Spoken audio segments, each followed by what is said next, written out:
Good afternoon, everyone. Welcome to another Rookie Card Collector 123 video. In today's episode, we're going to continue along our journey on the road to 310, how I assembled my the most diverse baseball Hall of Fame rookies collection of all time. Today, I'm going to cover a few more major Hall of Famers and the various items that I picked up over the course of the 10 years that I was putting this collection together, and let you know in the end of each what my final rookie piece was for each of these Hall of Fame members. So the first one we're going to look at today is Lefty Grove. Lefty Grove began his career as a great left-handed pitcher in Major League Baseball for the Philadelphia Athletics.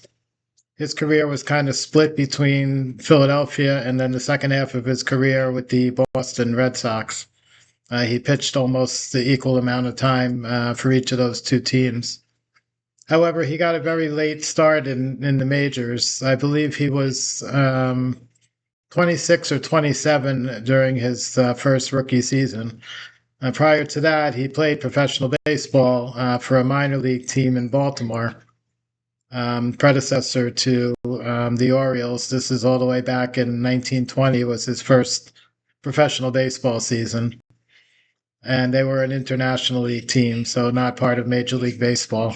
And he would spend about 6 years over there putting up tremendous won-loss records and ERAs and strikeout numbers, and eventually was just too good not to get to the major leagues. So the first ever Lefty Grove rookie that I sought out to hunt down was the 1927 W560. At that time, now this goes back to we're in around 2004, 2005 now. The W560 strip card set was cataloged as a 1927 issue. And up to that point, that was how it always was. It was not debated as far as the year of issue. So if you're not familiar, the W560 strip card series, they were done in the form of a deck of playing cards. They came on uncut sheets. There was about 20 or so cards on a sheet. And each sheet was either printed in red, printed in black, or some of them were printed partially red and black, both on the same sheet, both colors. So Grove appears on both of those sheets. He appears on a black sheet, and then he appears on black and red as well. And like I said, they were done in the format of a deck of playing cards. So you had jacks, you had diamonds, you had spades, and you had clubs. And each player's portrait would be in a circle right in the center of the card, and surrounding that would be the typical playing card format in one of the four suits that I just mentioned. So these were small strip cards, kind of standard for the 20s era, and that was the first Grove rookie I picked up. I got that one graded by SGC. I believe it ended up grading a 2. Which was good because at least it received a numerical grade, which meant it was a full bordered card. Those that are trimmed too tight on the strip cards usually just get authentic grades from the grading companies. So I have the W560, and at this point I've been on the Net 54 baseball vintage baseball card forum, which I mentioned in a number of videos. I've been on there for a couple of years at that time. And reading one of the main board threads that somebody posted about dating of the W560 series and whether it's really a 27 issue or possibly later. So they went into a detailed explanation of how a number of players in there, based on the teams that they were designated as playing for on the bottom of the cards, did not match up. All of them did not match up to 1927. There was at least a couple, 2 or 3 or 4, where the team designation and that player did not match up until much later, actually 1929 and I believe even a 1930 situation. So that called into question whether that W560 series was actually 27 or not. So I read all that, and this type of thing happened to me often over the years in my rookie collection, where new research and new information, um, more above and beyond what was available previously, sometimes leads to a more accurate dating of card issues. And this was one of those cases. So I decided I needed to upgrade my Lefty Grove, which was as a 2930 card, no longer really a rookie card anymore. So I looked into it a little more, and I found it was a 1926 to 29, or some people date them as 25 to 31, but they're the postcard back exhibits. So these are the postcard size exhibit cards that came in the penny arcade vending machines, and there was a Lefty Grove in there. So those postcard back exhibits came in various different colors. I've seen the Lefty Grove in blue, brown, gray, um, green, and probably a couple of other colors as well.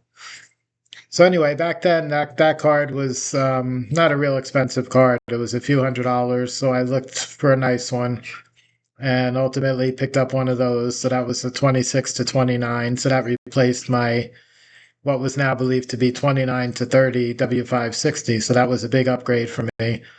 Very happy with that pickup, and had that in my rookie collection, had that Grove for several years. Fast forward now till around 2010 or so, and I was bidding, I think it was in a hunt auction. I came across a panorama photograph that was really long, probably about 35 or 36 inches long. And it was opening day of the International League, which was like a AAA league at that time. It was opening day International League season, and it was a game between Baltimore Orioles and I believe it was the Toronto International League team. Those were the two opposing teams on opening day, 1920. And the panorama pictured Lefty Grove, as I mentioned before, his very first professional baseball season was 1920 with Baltimore. So Grove was pictured on there. It was 1920. So that predated my postcard, which was the 26 to 29, by somewhere between 6 and 9 years. So I made a decision I was going to go after the panorama, and I was able to pick that up. At that time, it wasn't a huge amount of money. I think it was around $1,000, $1,200, something like that. So upon doing that, I sold off my postcard back exhibit after previously having sold the W560, and had the panorama, and actually had it hanging in my bedroom for a couple of years while I owned it. And then in 2012, it's a well-known Lefty Grove earliest professional baseball card issue. It was a tip-top bred Baltimore from 1920, 1921. So they produced cards. It was basically all the Baltimore team players in the International League were in that set. It was a super rare set back then, and the population report probably hasn't changed very much up until today. The population for, I think the Grove card was around 5 or so, and it's probably similar now. So extremely rare. All the cards in the set, all the Baltimore tip-top players are rare. But the Grove was the big high demand card. So I had a chance to pick one up in an auction on Huggins and Scott, which was a local Baltimore area auction house. So they tended to focus on Baltimore-based teams, players, items. And they had not a complete set, but they had several different tip-top bred Baltimore players from that 21 set in this auction, including the Grove. So I bid on it, and I ended up, I had to go really high on the bidding, but I ended up picking up the Grove at, for that time, a extremely large amount of money. And even though it was 1 year later, to me, the Tip Top Bread was a card that you could never improve on for among Lefty Grove candidates, Lefty Grove collectors. The Tip Top Lefty Grove was the best card you could ever get. So even though the panorama was 1920 and the card was 21, I made a decision I was going to go after the card, and I did end up winning it.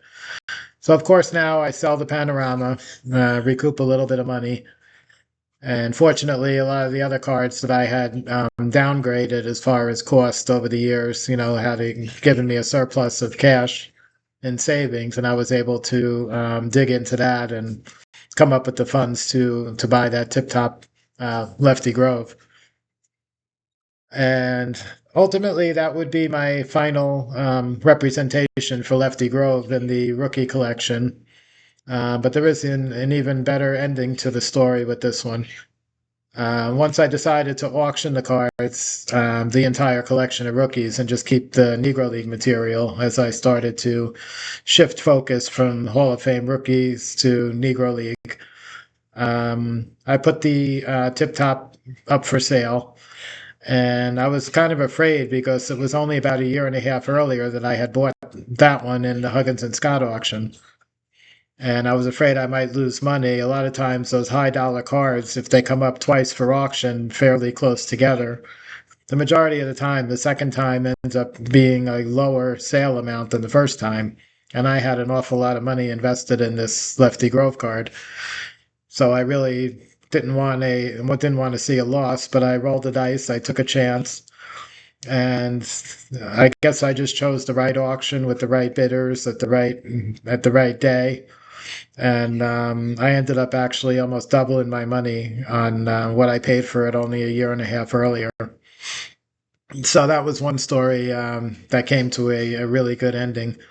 Makes up for a lot of other times where I sold something too early and later on prices shot up and I ended up losing out. So you win some, you lose some. In this case, it was a winner for me.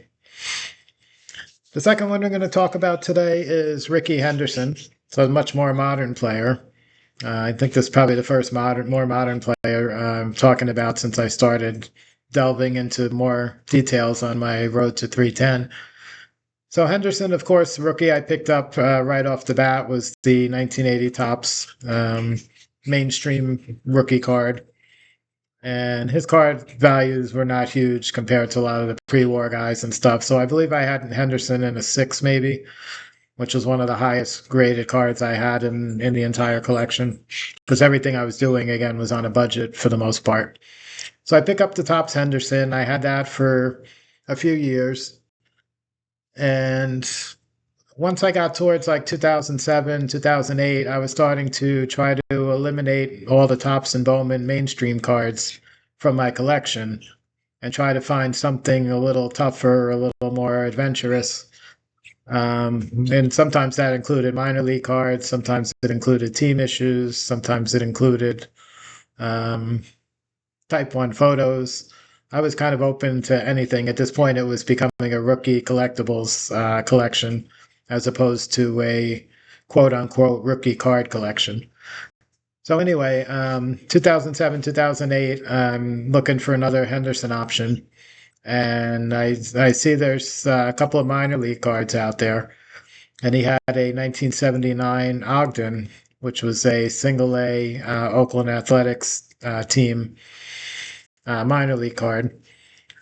And they were very affordable. They were not a lot more than the major league card was at that time. So I went and found one of those, picked that up, and sold my Topps Henderson. So now I had a 79 Henderson rookie rather than the 1980. And I had that for a couple of years. And I was aware there was another Henderson minor league, the only other one earlier than the Ogden, which I had, which was the 1977 Modesto A's. And that one seemed to be an extremely limited release. As with all the minor league sets, it was a team issue, so you would get the whole Modesto A's team set usually when you bought it. Not that often you would just buy the one single card. Most of the time you got the team set. So I looked and looked for a couple of years, and very, very hard to come by. Still today, very hard to come by. Although when the prices these days went up to reach 5 figures, all of a sudden a couple of them popped up on eBay and most of them are one or two of them, and they, I believe, are at least one of them is still sitting there at $10,000 plus. But anyway, back then it was not $10,000. It was very hard to find. I ended up picking it up. I think it cost me a couple of thousand or somewhere between 1,000 and 2,000, something like that, which was really an insane price for a modern minor league baseball card back then. But I really wanted it, and I knew how rare it was. So I took the plunge. I bought the 77 Modesto A's Henderson, sold the Ogden, which was not worth a whole lot. So that didn't really help me recoup too much of my funds. But I picked that up, and I would keep that Modesto for the rest of my rookie card collection days. One other thing I want to mention, though, even though it's not earlier than Modesto, it's actually a year later. More recently, maybe in the last decade or so now, I became aware of a Ricky Henderson card or sticker that's from a Mexican League set from 1978.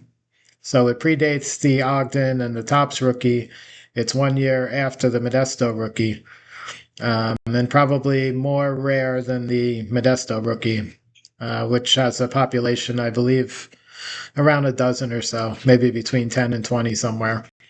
So the Mexican League Henderson, I think it's a sticker. Probably the toughest Henderson you can ever try to search for.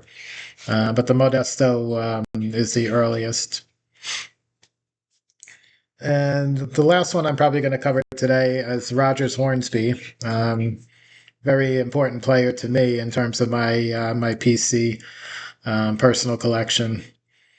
Back in my first rookie collection, the Hornsby rookie that I opted for, and this is going to fall into a similar category as the Lefty Grove when I first started searching for the Grove rookie. So the Hornsby rookie that I was looking for was the 1916 to 1920, another strip card set. This one was the Big Head strip cards, they were called, and they were produced over. It's guessed that they were produced over multiple years. That may or may not be true, or that was just an estimate. Nobody could really identify and pin it down more specifically. But anyway, it was cataloged as 1916 to 1920 in every catalog back then at that point. And like I said, big head strip cards.